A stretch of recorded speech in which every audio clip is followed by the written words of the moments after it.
रास्ते में आप अपना आईडी कार्ड वगैरह करीब ही रखें जेब में सामने, ताकि आपको जहाँ जहाँ पे एंट्री करानी है वो करा लें। 3 से 4 पॉइंट्स आते हैं जहाँ पे आपको एंट्री करानी होती है।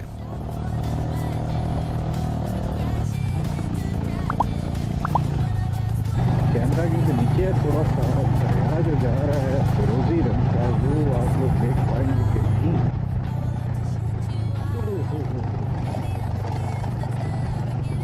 अमूमन साथ से गुजरती हुई गाड़ियों बाइक्स वगैरह का मैं इतना टेंशन नहीं लेता, लेकिन बाज़-औक़ात कोई आपको ऐसी फिरकी दे के जाता है कि आप फिर उसके साथ रेसे लगाने लग जाते हो। तो ये गाड़ी वाले के साथ भी कुछ ऐसा ही हुआ।